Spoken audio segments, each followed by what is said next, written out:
right? I want to say a special hello to Joel from Trinidad. Everyone, say hello. Wagwan, Trinidad. Oh. All right, thank you guys. Uh, That caught him by surprise. All right, why you all still that's here? it. No, right? Anyway, man. All right, so great. Look, we're here on Def Live as part of the Decibel Entertainment Festival, the Republic Bank Blah, Decibel blah, Entertainment blah. Festival. Here with none other than Joel Kinnaman and my boy, my brother Scott Sardina, who is a fellow director with me, and for the first time in 7 years, has not been able to join us in Trinidad. They're all stuck uh, in beautiful Los Angeles, nevertheless. And I mean, Place Joel, to be stuck. yeah, man. But you are like a brother to us. You've been here to Trinidad. We want to welcome you uh, across Zoom on Yeah. this interview. Love Trini and miss you guys. Yeah, man, for sure, for sure. So, for those who aren't aware, Joel Kinnaman, of course, none other than esteemed actor who's been in so many great television shows and movies. I mean, I guess the ones that people will our fans would resonate with quickly is Suicide Squad, because we have a lot of young fans who are into like the comic book movies, etc. And of course, his shows on Netflix as well as on Amazon. I know you have another season coming out of Hannah, I think. Did I have that right? No, I just did the first season of Hannah. I'm actually I was about to complete the second season of a show that I'm doing on for Apple TV Plus Ah, okay, called cool. For All Mankind. We were 3 weeks All out from completing the second season, and then we had to shut down because of the pandemic. right, right. Which I'm sure everyone on your end in Hollywood has faced that. Well, across the world anyway. Um, Yeah. we we basically, this is the first time. It feels so strange, man. It's the first time that we're doing anything uh, where there are no crowds. You know what I mean? It's just different. And Yeah. so we're trying to cope. So I'm just going to get into a couple of questions with you. And some of them have been submitted by friends of ours, who are involved in the festival. Mhm. One actually comes from the Trinidad Tourism Board, and it Going to shouldn't be a be. really fun question. Yeah, yeah. This is the most obvious question here. It's basically, they know that you were here, you were a guest of the festival. That was in 2016. And the question was simply, what was that experience like for you? How, being on our island, for the first time? It was great. I mean, I've always loved the Caribbean. I always felt connected to the island nations musically. I've always been a big old like reggae and rocksteady head, um, and I love the Trinidadian version of that with like all the influences. It's a very special and magical place to me, and um, for me, I love places that has a mixture of culture in their DNA, and I think there's no place in the world. I mean, there literally is no place in the world like Trini in terms of like the mixture of cultures Right. and it seems as an outsider, and it seems to be one of the places where people have mixed more harmoniously, like uh, in a later sense anyway. I'm sure that there are stories and history of Trinidad that I'm not aware of, but it seems to me as like a pretty harmonious place in terms of how people have mixed their cultures, and um, it's definitely come out very beautifully in the dancing and in the food and in the music. It's a very vibrant cultural place with beautiful people, and I mean I love mixtures of. I think that when cultures mix, you everything gets enhanced, and I see Trinidad is one of the world's shining examples of how that can be. Yeah, we're very cosmopolitan, right? I mean, there's so many various ethnicities here, you know, African, Indian, Chinese, Yeah, it's European. like different Asian cultures with African cultures with like Latin culture. I mean, it's incredible. I mean, it literally feels like all the continents of the world, or like many of the continents of the world, are mixed in this little island nation that is also happens to be located in paradise. You know. Yeah. Um, That's a wonderful testimony. I would like to ask, is that what exactly was it with your visit there that, in a specific sense, that made you realize, wow, this place have a uniqueness, the energy, it feels it was different. you, brother. It was that. you. You made me realize that. That's what I was You trying to made me get out. realize that. I was thinking that out here, but yeah, no. No, but I mean, then it also is, you know. It is some truth to music, how we connected. Yeah, you know yeah, what I for mean? sure. So, Yeah, I think we connected through Chronics. True. Right. Well, Scotty told me an interesting story. He said, I was talking to him on set. Big respect to Chronics. Yeah, he was on set, and he was like, he's telling me the story, right? I can only tell it in island, you know, terms, right? He told me the story. He's like, Simon, I'm hearing this like music, and it's like, you know, all this reggae and dancehall and Bob Marley and stuff. And I'm like, who's this brother? Like, I'm going for this white boy. Right? But he was like, yo, you know, so cool. And, so that was my first introduction to Joel Kinnaman. Yeah, I had to endorse him. Because, like, you know, I know it is somebody who know the reggae music. Yeah. It's a commercial poppy show reggae the man was playing. It's like, right, you said it was rootsy. It was rootsy. You know what I mean? Sizzler, all in. I was like, nah, this person had to be Caribbean. And then lo and behold is Joel. And ever since that time, that was Suicide Squad, actually.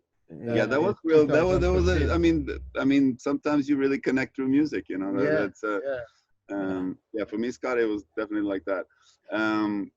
Now they say that that Trinbagonians, right? That we're very musical people, and is that how you say it, Trinbagonians? Yeah. That's how we combine Trinidad and Tobago. Sounds like a flower, Trinbagonian. and one of the things they say about us is that we speak very musically.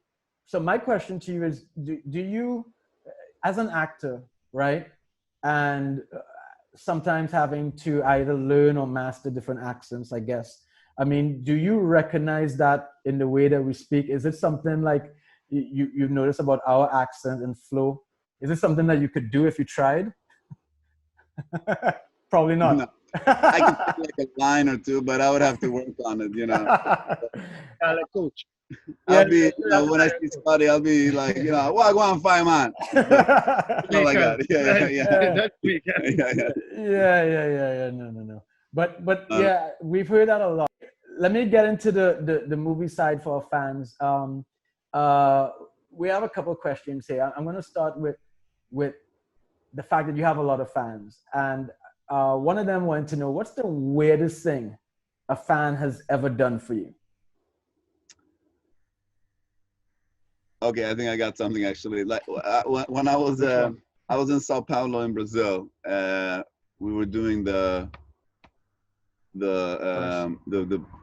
doing like the Brazilian Comic Con. It was for my show Alter Carbon that we did on Netflix. And we were going to like an after party. It was like on some rooftop somewhere. And then this guy shows up wearing a Swedish police uniform. Like, but it was just like a, you know, a short sleeve shirt, but it's actually what like the Swedish police wear during the summer. Right. And I was like, hey, what's going on, officer? You know? And then he tried to like say some words in Swedish to me, and I was like, okay, well, it was a nice try. Like I was like, that's pretty funny. And then we start talking in English, and then he shows me his arm, and he's like I really love you. And then he showed me his arm, and he had gotten the same tattoo that I have, and this is this is the house I grew up in. And this is like a Shakespeare poem in Swedish that when I did it, I was hungover, and I wrote the words down to my friend who was the tattoo artist, and then I realized the morning after I had the wrong word, so we had to cross it over and write the right word underneath.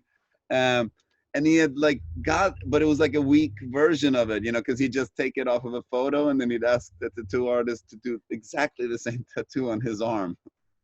Wow. And he was like, and then he wanted a hug, and this was pre-pandemic, so I gave him a hug. But it was so strange, It was. I would have to say that. Why would you want to have that? If I might jump in here though, like as you mentioned, pandemic, and I know people seeing us together, but we both tested and everything, so we're cool on that end. As much as we're in the fire pit of LA and California, but I wanted to ask you, Joel, how have you found with this hiatus from filming and everything? How have you found purpose during this time? Well, it's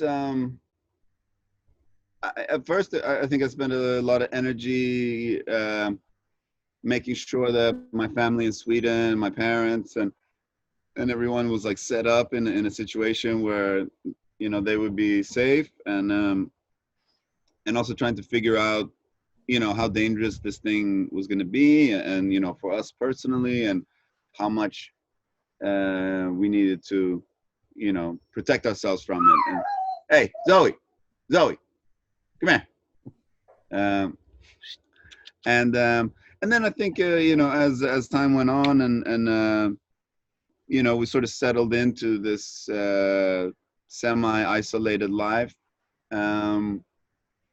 For me personally, except for worrying about other people's health, and for me personally, it's been a pretty creative time, and a positive time, actually. It was nice to take a break from Your routine, the routine of I'm also very fortunate here. Like I have space in my house. I have a gym in my garage, so I have the means to like take care of myself, and to get the energy exertion that I need to get out to keep my mind in a healthy place. But yeah, it's been a really creative time, and I feel I've learned Spanish. That's right, you were telling me that. Yeah. Oh wow. Yeah. Zoe, come here. Ven acá. Cállate, güey. Yeah. In terms of this new normal, as they call it, right?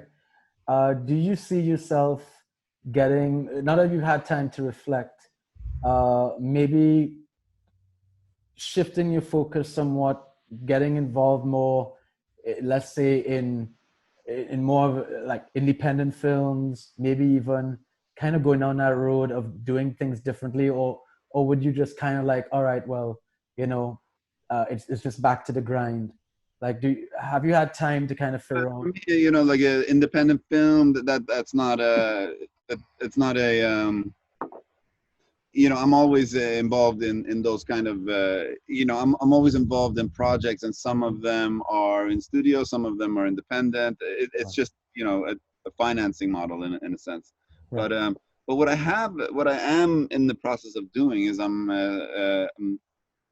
it was an idea that I had in Sweden about 11 years ago, right before I moved here, and I had an idea to start a film like a film acting school in some like Swedish projects, and we got pretty far along with the idea. I actually hired a guy to run it, and then things accelerated for me to move here, and then it fell away. And then it was during the whole George Floyd demonstration and the Black Lives Matter movement here, I had a lot of time for reflection, and even though I didn't grow up in this country, I really don't feel like a part of the systemic injustice that goes on in this country. But I did take a step back and think about how I definitely have profited from it. So I was thinking, like, what I was trying to, think of things that I could do to be of service in some way. And then I came to think of this idea again, and so I've decided to do it. So I'm gonna start a Nice. film acting school here in LA, and this is very early stage. I really don't want to. Actually, like, I like talking about it Right. publicly because it puts more pressure on me to do it. So But so are you because but are I you am, thinking? I don't talk about this kind of. But Stuff. you're thinking of doing this within the the communities, you know what I mean? There are a number Yeah, the idea is to do it in communities that usually don't, that otherwise wouldn't have access Access to. or oh, that's opportunities. Exactly. beautiful, So, beautiful. um, and I think the basic idea of it is to produce something that the overarching goal um, is to produce like a short film or a shorter film. And thank you. You just leave it there. Thanks. Yeah, I get a yeah, lot of packages. yeah. My girl gets all the packages. Um, Yeah, um, and um, and then so the students will make something during this period of time, and then there will also be master classes and workshops along the way that will teach them about the business and how to work and all this stuff.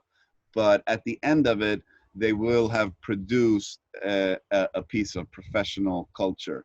um, yeah, so this is what I'm doing, and I've involved some friends, and right now I'm in the process of finding the right partners in the communities, and finding who I should work with, and who to team up with to in the best way get connected in the communities. I mean, I know you've always been willing to help, and that's one of the. I think uh, I have to be careful what I say. That's one of your attractive qualities, man. I mean that from the heart. It's like you're the type of guy who's never afraid to say, you know, how can I help you get further? You know what I mean? Hmm. And I know, for example, I was reading one of the questions that came in from our local Trinidad and Tobago Film Festival, and it was a lot of times like there are these projects, the short films, etc., that we have, these young directors are coming up with. My question is, let's take COVID out of the picture. um, because of your desire to help others and work with others, with creatives, is that a far reach for you as an actor and as a professional? If from a small community like ours, if we got you a short film script that had financing and was something that appealed to you, is it something that you would be like, yeah, I'm cool with that, or do you or do you live your life in kind of manner where it's like, nah, there's certain things where it's like, you know, I'm indie films cool, and studio films you do, but you get where I'm coming from. Is there any I limitation? mean, it would be a great reason to come to Trini.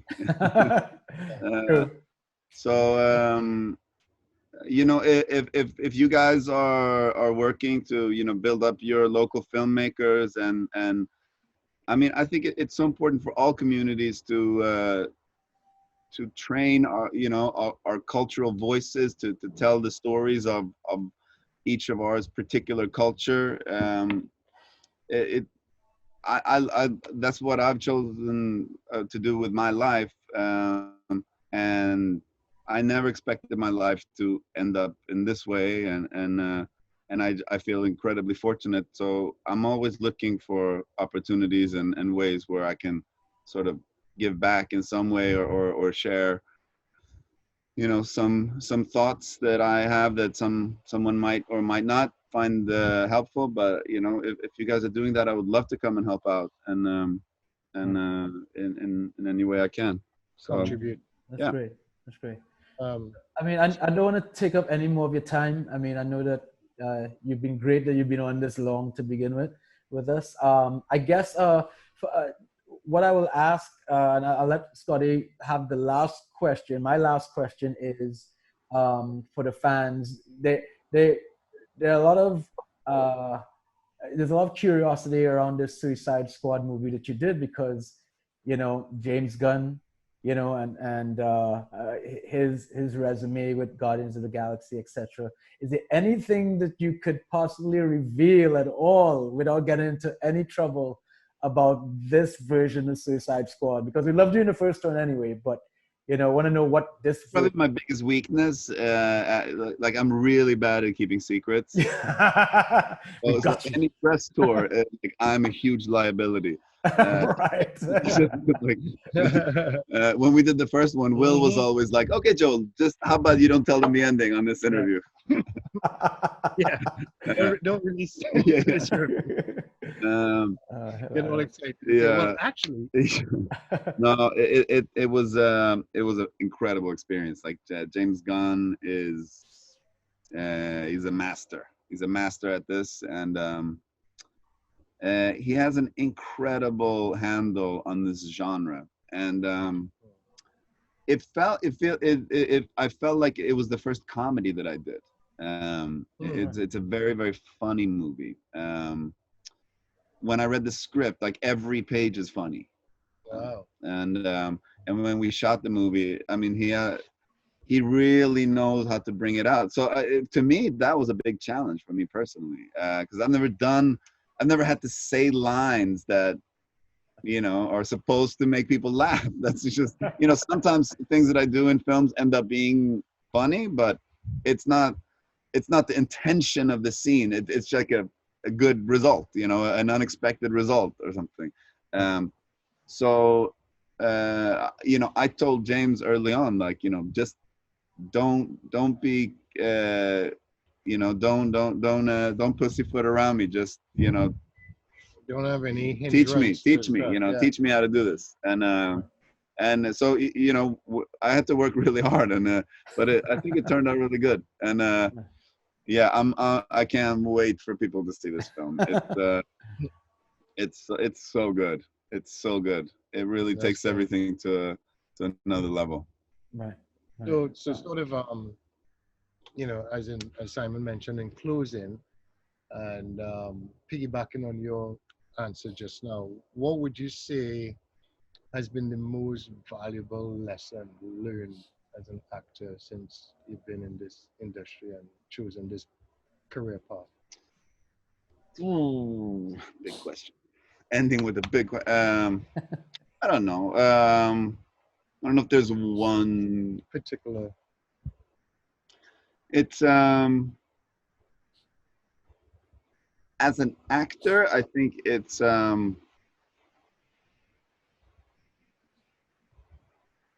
I don't know if I can come up with one particular. Well, in a general scope, let's say, like as you just mentioned, with working with James Gunn, comedy was a new lane. Yeah, I think you went in there and said. I mean, for me personally, I'm always trying to. Well, maybe it's this. Maybe it is this actually. To always keep learning and to always keep challenging yourself, and I think to always try to keep living like 10% outside of your comfort zone. Mm-hmm. And I think that the most dangerous thing in your profession, but also in your life, is to stay stagnant, stay too comfortable. Yep. It's nice to be comfortable, and it's okay to let yourself. It's okay to let yourself be comfortable a little bit, but as soon as you settled in there, you gotta move out of it, because otherwise you will stagnate and you will become stale and you'll grow old. And it's like you gotta keep it fresh. You gotta keep moving. Love that. Yeah. Love that. That's perfect, man. Yeah. Look, again, Scotty, I want to say thank you for going through everything to ensure that Joel, was part of this, Even fed me beers. That was his bribe. I want to say, Joel, thank you, man.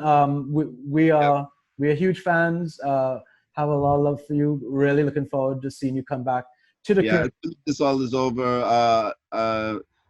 It was actually this conversation, even though I mean I saw you in Budapest, and but it was nice to reconnect, and it really made me to long to come to Trini again.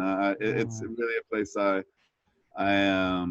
want to get more time in and get to learn the culture and get some real waves. And I was just gonna say, you're surfing a lot more these days. Yeah. So I gotta get more. And when I was there was no swell. No, summertime, Yeah. That wasn't. But definitely, I mean, want to end off on a good note. I want to let people know that the first time I ever saw Joel and a series you have to check out is The Killing. I thought he just, I nearly said a curse word. He crushed that. That was the first job in the U.S. And that was even before Scott told me about meeting you, right? Because that was probably 4 years before that. Yeah. He killed. No pun intended. Yeah, no, I mean that was great. The other move, well, that's a series. If you want to check out that series, and then a movie that I thought was great, Edge of Winter, showed like a really different side to Joel. Yeah. I mean, I got two films coming out this year actually that I really like. So that when I don't know when they'll be available, but most likely because of all this, they'll come out online sooner than they would. right. They're both going to have short theatrical releases in the U.S., but I think in the fall they'll both come out. One is called Sound of Philadelphia, and the other is Secrets We Keep. And they're both like, I'm really proud of them. It's good acting pieces that I'm proud of. So check that out. Thank you very much. So for the Republic Bank Decibel Entertainment Festival here being held at Queen's Hall in this rather surreal time, Wednesday. We have enough love for you. Looking forward to seeing you back. Scotty, thanks again. Joel, until next time, my brother.